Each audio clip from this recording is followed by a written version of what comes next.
got here?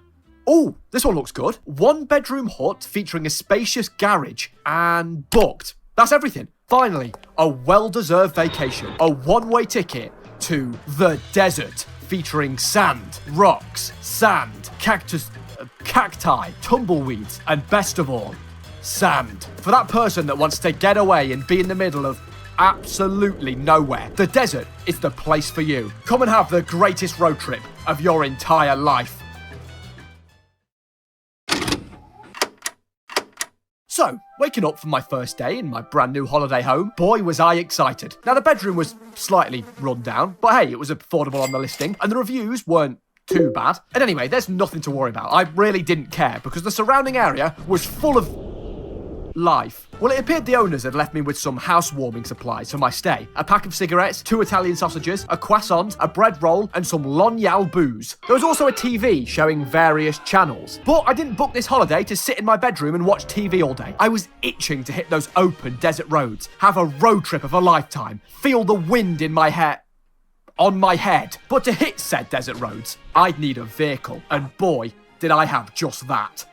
Voila, my means of transport for the week. Now, my mate Dave had assured me he'd got a good deal on this bad boy from a top-class dealership in Croydon. Then all I had to do was have it privately shipped over here. Now, sure, the car might not have been in the best condition. The bodywork was somewhat covered in rust, and the wheel caps had virtually eroded. So after running the car through some thorough tests, I got to work, frantically scrubbing the rust off the bodywork.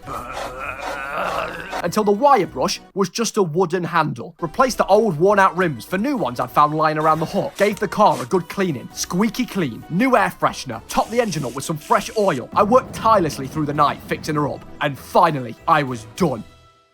Now, it wasn't perfect by any means. Some parts of the car were beyond saving, but she was good enough. Now, every good road trip needs supplies. It was time to load up the trunk. With just an old spare tyre in there, I needed items for my journey. So I loaded in the remaining car oil for the engine, 5 litres of water, 2 litres of spare gas, binoculars, the croissant, the bread roll, some booze, and after doing some searching in the dusty attic, I found a katana. Ha! Ha! Ha! Oh shit. That went in. And finally, a wooden rifle and some ammo. Now before this could go in, I needed aim practice. And I put the rifle in the back seat for quick access in case of emergency. So I took a few bites of Italian sausage, chugged some booze, had a quick piss break, and used the bog. So with tasty food rations, spare car supplies, weapons for defense, and an empty bladder, I was ready. But I couldn't do the road trip alone. I needed company. And with not many locals around, I got the next best thing, my inflatable giraffe, Benny. So with Benny strapped in the passenger seat, it was time to set off. I swung open the garage doors, started the ignition, the engine purred beautifully, released the handbrake, and ventured out of the hut.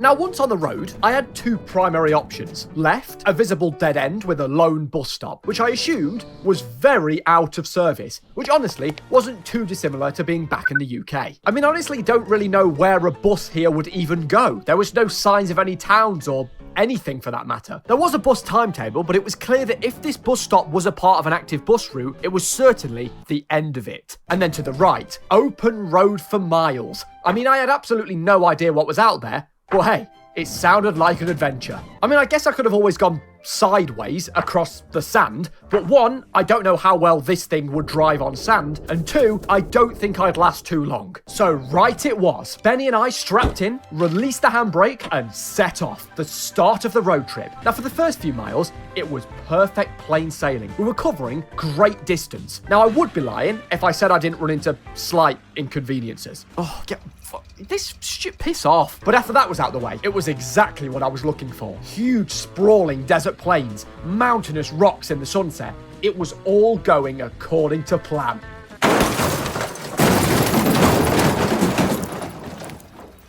Okay, so I might not be the best driver, but in my defense, this rust bucket would throw out at any given opportunity. Thankfully this time I'd just lost a bit of oil and I'd managed to roll back onto my wheels. So I pulled up the handbrake, scraped Benny up off the dusty desert road, plonked him back in the passenger seat, and put the rifle back in its rightful place. So, with the last hour of daylight fading, a few miles down the road, I decided it'd be best to pull over and settle down for a well-needed rest. It'd been a rough start, but things would be better tomorrow.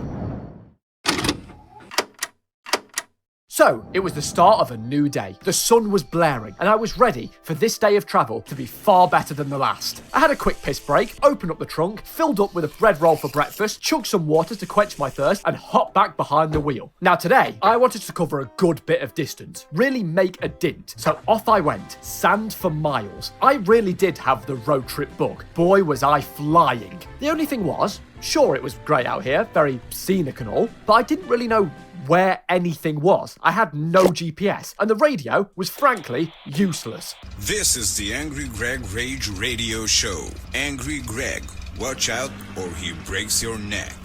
I needed some sort of idea about my surroundings, where to go. Thankfully, a few miles down the road, I spotted a wooden watchtower, so I thought it best to investigate. I pulled over, took out my binoculars, told Benny to stay put. Benny, you stay right there, and climbed the wooden tower ladder. Now at the top, boy could I see for miles. I pulled the binoculars up to my eyes, and I'm not gonna lie, I saw nothing to fill me with hope. Sand, huge dusty rocks. It wasn't looking promising. But hey, I found a small light that I swiftly stole and loaded into the trunk. But with no time to dwell on things, I hopped back in the car and trundled on, hoping to find something of worth. I mean, my supplies and fuel weren't going to last forever. Well, after a while, I came across a small gas station featuring rusted pumps and a well. So, Benny and I stretched our legs, and I scavenged for supplies. Luckily, I found some extra ammo, a bottle of Lonyao that I chucked, yeeted into the sandy abyss, pissed up the well, and then ate a croissant that I found that was probably soaked in gasoline. I also found a 0.7 litre mix of gas and oil, which was great, but when I tried loading it in the trunk, I may have accidentally taken a swig of the stuff. So with my stomach probably eroding from the inside, I strapped Benny in, and with my limited supplies from the gas station, it was back on the road. But it seemed that the engine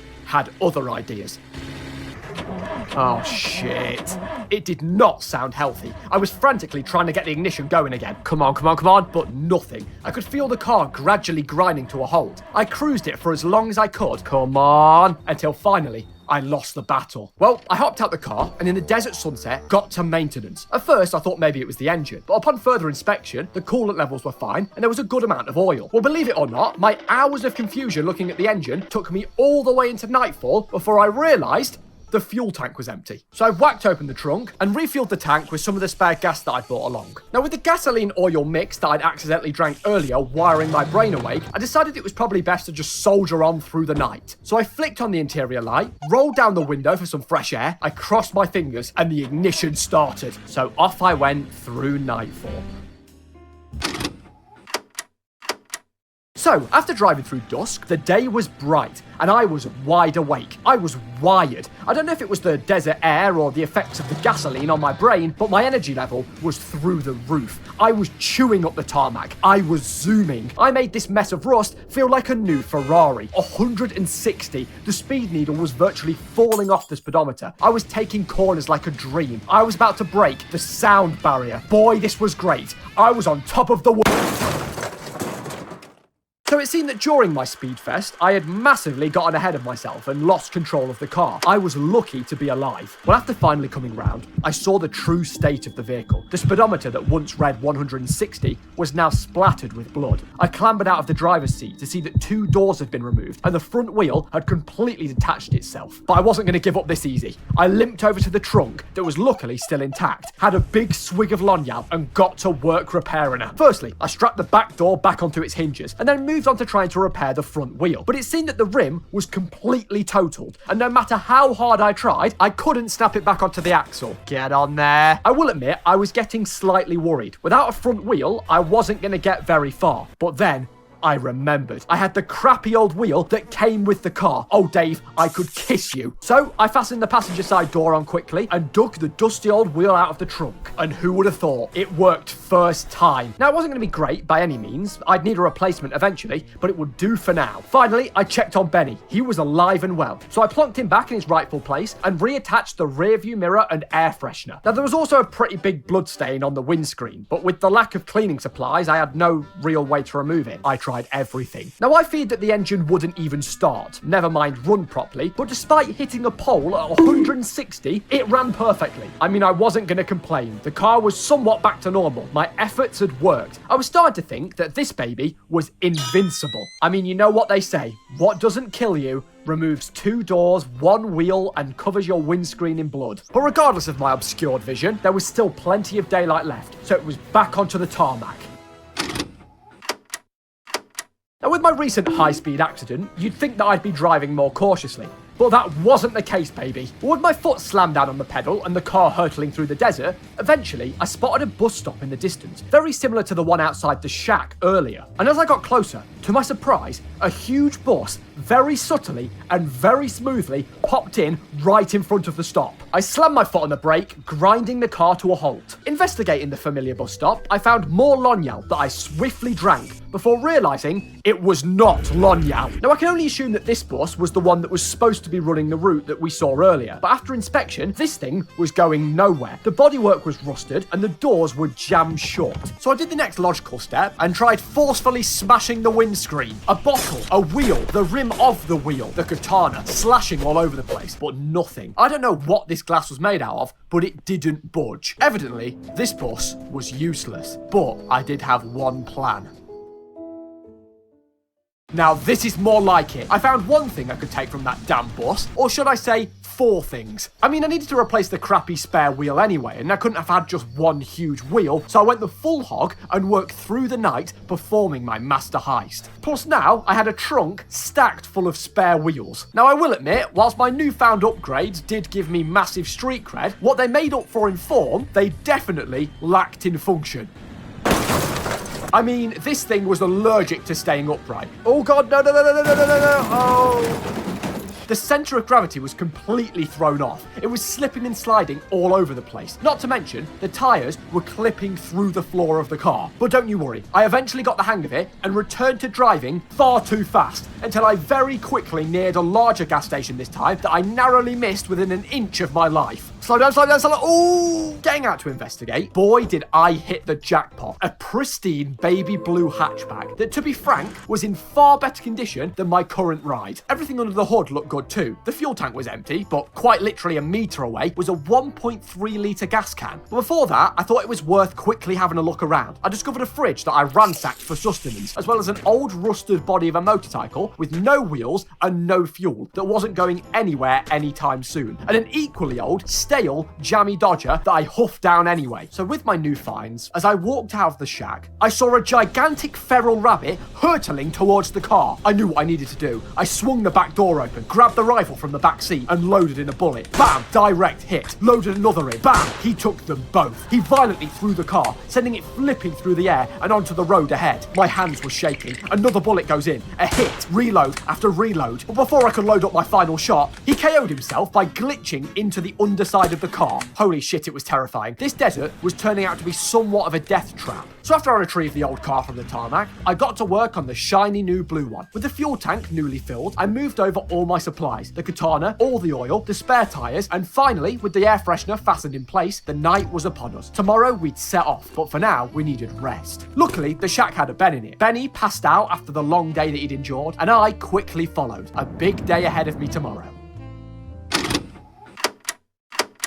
So waking up, I wasted no time at all and got right back to work on the new car. I found a couple of spare doors lent against the wall, but with neither fitting, I thought it'd be best to stick to the original. So I loaded Benny in and got behind the wheel. Finally, an upgrade. Boy, it felt nice. I twisted the key and nothing happened. The engine was busted, even with a fresh supply of gas. Now, what I realised in hindsight is I should have used the 2-stroke gas and oil mix from earlier and it would have worked fine. But sadly, I was no car expert. But I wasn't going to take no for an answer. I was determined to make this thing work. I taxied the baby blue box of metal onto the road and went for a push start. Sprinting, the car picked up speed. I swung myself into the driver's seat, but no luck. Again, I got out, running, sprinting quickly. Then another rabid bunny appeared out of nowhere, pouncing at me. I used the car door for protection and put distance between us, frantically equipping my rifle and peppered him with bullets. Jesus, there was no hope. I was left with no other option but to do the walk of shame and move all my supplies back. Although it wasn't entirely bad, I did nick the snazzy new wheels off the blue car and swap the rusted door for one of the ones I found earlier, even if it didn't fit. So as I stayed up through the night, drearily reversing my work back onto the old rust bucket, I couldn't help but wonder to myself,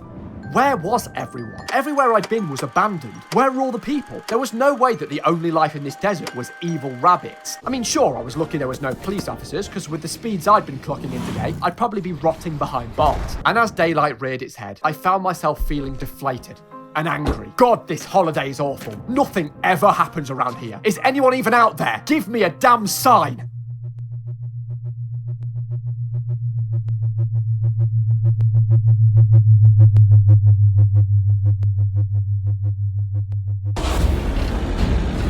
Something was going on around here, and I was going to get to the bottom of it. I stormed down the open desert roads. Now, the thing was, whilst my water supply was still intact, I had completely run out of food. I had to find something to eat. I was getting hungrier by the minute, and this was affecting my driving.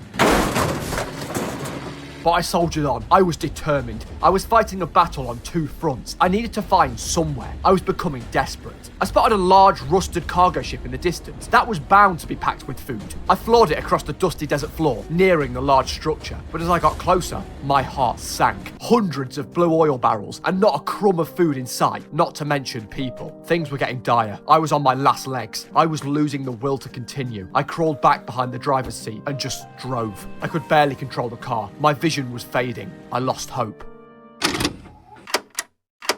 But then, like magic, I saw something in the distance. It was a house with a garage. At first I thought maybe I was seeing things, a mirage, but boy, it was real. The first sign of civilization. This was my last chance. As I pulled up outside, the place was run down. I thought it best to equip my rifle just in case. The rabbits could be anywhere. I loaded a bullet into the chamber and wandered through the uncut grass. As I made it through the entrance, I saw something my eyes could hardly believe. A man. Finally, a person. After all this time, he could help me, but I couldn't have been more wrong. The man was decaying. He charged towards me. Thankfully, an upturned bed blocked his path, and I ended him with a bullet to the head. This place was a damn hellhole, but I had no time to dwell on things. If I wanted to survive, I needed food ASAP. Well, it seems that the strange man was protecting an Italian sausage on the floor. I had no idea how long it had been there, but it was my last resort. I devoured it. My hunger bar filled, and my health slowly climbed. I instantly felt better. While next to the sausage was a fridge. I ripped it open, and I was met with a heavenly delight. 2 full bars of chocolate. But with my hunger full and my energy levels somewhat back to normal, I thought it best to investigate the abandoned abode first. But sadly, all my search really resulted in was a few rusted car bodies with no usable parts. But as I turned into a new room,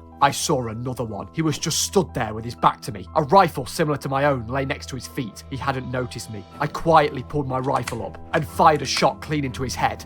But this one was much stronger. He chased me out of the house onto the sand. I laid 2 more shots into him until finally he dropped. So with the house finally cleared, I transported the confectionery goods into the trunk. What had happened to this place? Why was everything that moved here either rabid or undead?